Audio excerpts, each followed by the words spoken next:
குரு நேயர்களுக்கு அன்பான வணக்கம். ஒவ்வொரு முறையும் நாம் ஒவ்வொரு விதமான பதிவுகளை கேட்டுக்கொண்டு இருக்கின்றோம். இன்னைக்கு பார்த்தீங்கன்னா நம்ம எல்லா சிவாலயங்களுக்கோ அல்லது நம் உள்ளூரில் இருக்கும் விநாயகர் ஆலயமோ மாரியம்மன் ஆலயம் இப்படிலாம் நிறைய போகும். அதில் பார்த்தீங்கன்னா துன்பத்தை போக்கும் துர்க்கை அம்பாளுக்கு பார்த்தீங்கன்னா வடக்கு நோக்கிய சன்னதி தான் இருக்கும். எதனால் துர்க்கைக்கு வடக்கு நோக்கிய சன்னதி? பொதுவாகவே வாழ்க்கையில் வெற்றியை கொடுப்பவள் துர்க்கை. துன்பத்தை போக்கி வெற்றியை கொடுப்பாள். ஒரு காலத்தில் பார்த்தீங்கன்னா பெரிய பெரிய மன்னர்கள் போருக்கு செல்வதற்கு முன்பு கொற்றவை வழிபாடு என்று துர்க்கையை வழிபாடு செய்தே செல்வார்கள். குறிப்பாக சொல்லணும்னா ராஜராஜ சோழன் சதய விழா அப்படின்னு ஒவ்வொரு வருஷமும் ஐப்பசியில் அவரை கொண்டாடுகின்றோம் இல்லையா? 1000 ஆண்டுகள் கடந்தும் ஒரு மாமன்னன் அவனுடைய வெற்றிகளாலும் அவன் செய்த சிவ துண்டுகளாலும் இன்றும் மிக பெரிய அளவில் போற்றப்படுபவர் யார் அப்படின்னு பார்த்தீங்கன்னா நம்ம ராஜராஜ சோழர். அவர்னா நமக்கு பெருமை தானே. அப்படி இருக்கக்கூடிய ராஜராஜ சோழர் அவருடைய காலத்தில் ஒரு துர்க்கை அம்பாளை வைத்து பூஜைகள் செய்து அப்புறம்தான் போருக்கு போவாராம். ஒவ்வொரு போரிலும் அவர் வெற்றி கண்டிருக்கின்றார் என்பதை வரலாற்றின் மூலமாகவும் நாவல்களின் மூலமாகவும் திரைப்படத்தின் மூலமாகவும் உங்கள் எல்லாருக்குமே தெரிஞ்சிருக்கும். அப்படி அந்த ராஜராஜ சோழன் வழிபாடு செய்த துர்க்கை தான் இப்பொழுது பட்டீஸ்வரம், நம்முடைய கும்பகோணத்துக்கு போனீங்கன்னா பட்டீஸ்வரம் சுவாமி மலையிலேருந்து ஒரு சில கிலோமீட்டர்லேயே வரக்கூடிய அழகான சிவாலயம். ஆனால் பட்டீஸ்வரம் அப்படின்னு சொன்ன உடனே நமக்கு உடனே யாருக்கு ஞாபகத்துக்கு வருவாங்கன்னா துர்க்கை தான் ஞாபகத்துக்கு வருவா. அது ஒரு சிவாலயம். சொல்லப்போனால் சம்பந்தரால் பாடல் பெற்ற சிவாலயம், சம்பந்தருக்கு முத்துப்பந்தல் கொடுத்த சிவாலயம். ஆனாலும் பட்டீஸ்வரம் அப்படின்னு சொன்ன உடனே சாந்தி துர்க்கை தான் நமக்கு ஞாபகத்திற்கு வருவாள். எதற்கு வடக்கு நோக்கிய வழிபாடு? அதுக்கு ரொம்பவே அழகாக நம்முடைய முன்னோர்கள் சொல்கிறார்கள். நாம் தமிழ்நாட்டை சேர்ந்தவங்க இல்லையா? நம்ம தெற்கு இந்தியாவிலேருந்து பார்த்தீங்கன்னா முன்னாடி காலத்தில் இந்த படையெடுப்புகள் அப்படின்றது பெரும்பாலும் வடக்குலேருந்து வந்துதான். ஏன்?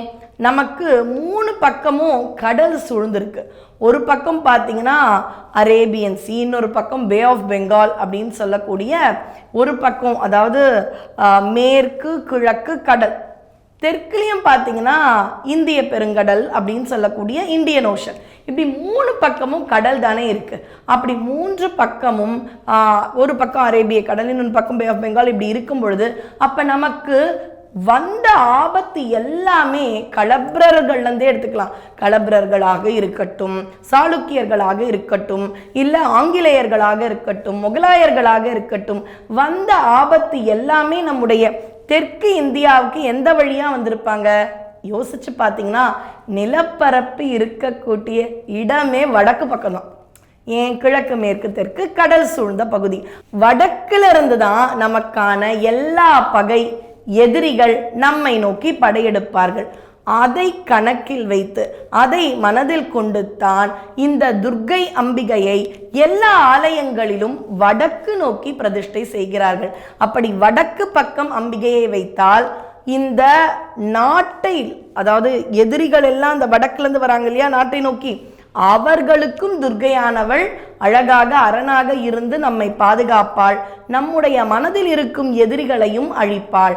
நம்முடைய மனதில் இருக்கும் எதிரிகள் வடக்குலேருந்து வராங்களா, எந்த பக்கத்துலேருந்து வராங்கன்னு சொல்ல முடியாது. ஏன்னா எப்போ வேணாலும் மனசில் ஒரு தீய குணங்கள் வந்துடும். ஆனால் துர்க்கையானவள் வடக்கு நோக்கி இருப்பதற்கு காரணம் கண்ணுக்கு தெரியும் எதிரிகள் அக்காலத்தில் நம்முடைய நாட்டிற்கு வடக்கிலிருந்து வந்ததால் அம்பிகையை வடக்கு நோக்கி பிரதிஷ்டை செய்தார்கள். ஏன்? வடக்கு நோக்கி இருக்கும் துர்க்கையானவள் நம்மை என்றும் ரட்சிப்பாள் என்று. அவள் ரட்சித்ததால் தானே எவ்வளவோ படையெடுப்புகள் இருந்தாலும் வட இந்தியாவில் தெற்கிந்தியாவில் இல்லை, இருந்தாலும் பல எதிரிகளையும் பல படைகளையும் சந்தித்த நம்முடைய நாட்டில் இன்றும் நம்முடைய முன்னோர்களும் அருளாளர்களும் கொடுத்த கோயிலாம் மதுரையாகட்டும், சிதம்பரமாகட்டும், திருவரங்கமாகட்டும், திருவில்லிபுத்தூராகட்டும், பாடல் பெற்ற பல தலங்களும் இன்றும் இருக்கின்றன என்றால் வடக்கு நோக்கி நமக்காக காப்பாற்றிய துர்க்கையின் அருளால். அதனால தான் துர்க்கை சர்வ வல்லமை பெற்றவள்.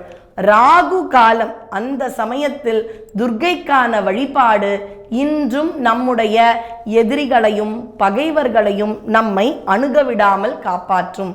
அதனால இன்னைக்கு என்ன தெரிஞ்சிட்டோம்? கோயிலுக்கு போறோம், சிவபெருமானை வணங்குகின்றோம், கோஷ்டத்தில் வலம் வரும் பொழுது ஏன் துர்க்கையானவள் வடக்கு நோக்கி அருள் பாலிக்கின்றாள் என்பதை நம்முடைய மேப், அதாவது நம்முடைய நாட்டினுடைய வரைபடத்திலிருந்து அந்த காலத்தில் அவ்வளவு சிந்தித்து வடக்கு நோக்கு வரும் எதிரிகள், வடக்கிலிருந்து வரும் எதிரிகளை காப்பாற்றும் விதமாக துர்க்கையானவள் இருக்கின்றாள் என்ற ஒரு அழகான உண்மையை தெரிந்து கொள்வோம்.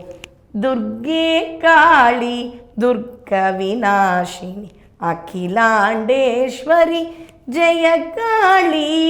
நாமும் துர்க்கையானவளை மனதில் வைத்து வெளியில் இருக்கும் எதிரிகளையும் உள்ளே நமக்குள் இருக்கில்லையா மும்மலங்கள் அப்படின்ற எதிரிகளையும் அவளை வைத்து அந்த தீயவற்றை அழிப்போம். அவள் அருளால் நல்லவற்றை பெறுவோம். நன்றி, வணக்கம்.